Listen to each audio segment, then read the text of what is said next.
मकर संक्रांति से जुड़ी कुछ खास बातें। मकर संक्रांति सूर्य के मकर राशि में प्रवेश करने पर मनाया जाने वाला त्योहार है।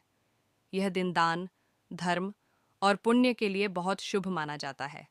इस दिन सूर्य देव को तिल अर्पित किया जाता है।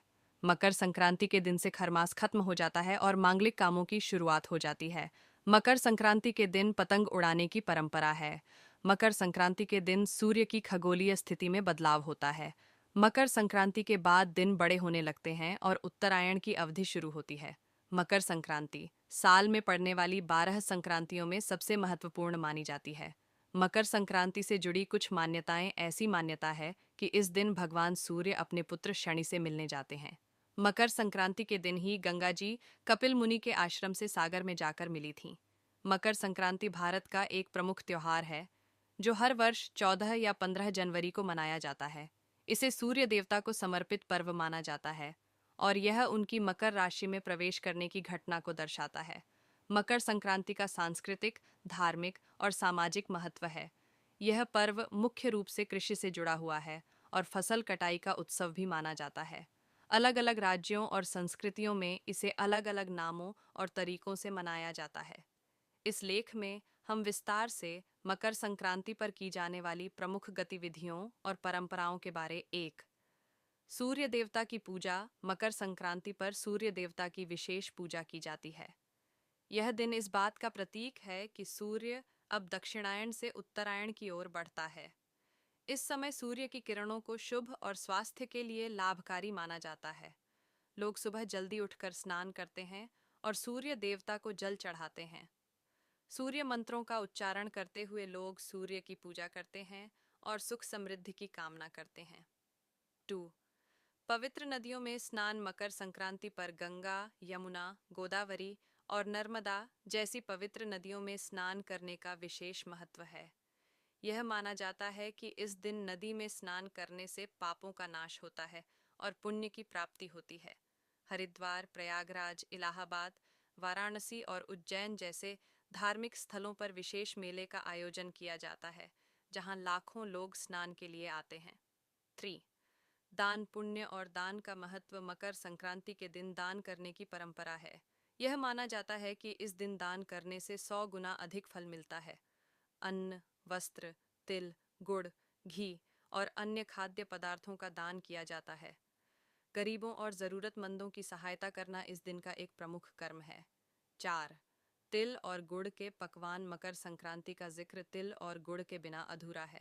इस दिन तिल और गुड़ से बने व्यंजन तैयार किए जाते हैं। महाराष्ट्र में लोग तिलगुल बांटते हैं और तिलगुल घ्या, घोड़ घोड़ बोला कहकर आपसी प्रेम बढ़ाने की बात करते हैं। यह व्यंजन स्वास्थ्य के लिए लाभकारी होते हैं और ठंड के मौसम में शरीर को ऊर्जा प्रदान करते हैं। 5. पतंगबाजी। मकर संक्रांति के अवसर पर पतंगबाजी एक बहुत ही प्रमुख गतिविधि है। खास तौर पर गुजरात, राजस्थान और उत्तर प्रदेश में पतंग उड़ाने का विशेष महत्व है। आसमान में रंग बिरंगी पतंगें देखना एक अद्भुत दृश्य होता है। लोग अपने दोस्तों और परिवार के साथ छत पर जमा होते हैं और पतंग उड़ाने का आनंद लेते हैं। पतंग उड़ाने का यह उत्सव खुशी और ऊर्जा से भरपूर होता है। 6. लोकगीत और नृत्य। मकर संक्रांति के अवसर पर लोकगीत और नृत्य का भी आयोजन किया जाता है। पंजाब में इसे लोहड़ी के रूप में मनाया जाता है, जहां लोग आग के चारों ओर नाचते गाते हैं। दक्षिण भारत में इसे पोंगल कहा जाता है और वहां भी विशेष नृत्य और संगीत का आयोजन होता है। हर क्षेत्र में इस पर्व को अपने लोक गीतों और पारंपरिक नृत्य के माध्यम से जीवंत बनाया जाता है। 7. पोंगल का उत्सव। दक्षिण भारत में मकर संक्रांति को पोंगल के नाम से मनाया जाता है। यह मुख्य रूप से तमिलनाडु में मनाया जाने वाला फसल उत्सव है। पोंगल एक विशेष व्यंजन है जो चावल, दूध और गुड़ से बनाया जाता है। लोग इस दिन घर की सफाई करते हैं, नए कपड़े पहनते हैं और सूर्य देवता को पोंगल अर्पित करते हैं। 8. माघ मेले का आयोजन। प्रयागराज में माघ मेले का आयोजन मकर संक्रांति से शुरू होता है। ये मेला लगभग 1 महीने तक चलता है और इसमें लाखों श्रद्धालु संगम में स्नान करने आते हैं। इस मेले में धार्मिक प्रवचन, भजन कीर्तन और अन्य आध्यात्मिक गतिविधियां आयोजित की जाती हैं। 9. मक्खन, लड्डू और अन्य पारंपरिक भोजन। इस दिन लोग पारंपरिक भोजन तैयार करते हैं, जैसे तिल के लड्डू, गुड़ के चावल, मूंगफली की चिक्की और खिचड़ी। खिचड़ी का सेवन विशेष रूप से उत्तर भारत में किया जाता है। इसे स्वास्थ्यप्रद और पौष्टिक भोजन माना जाता है।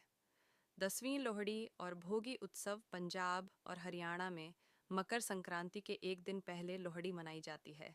इसमें आग जलाकर उसके चारों ओर नृत्य और गाने गाए जाते हैं। दक्षिण भारत में इसे भोगी उत्सव के रूप में मनाया जाता है, जहां पुराने सामानों को जलाकर नए जीवन की शुरुआत की जाती है। 11. कृषि और किसान। मकर संक्रांति का सीधा संबंध कृषि और किसानों से है। यह समय रब्बी की फसल काटने का होता है। किसान अपनी मेहनत का फल पाकर खुशी मनाते हैं और भगवान को धन्यवाद देते हैं।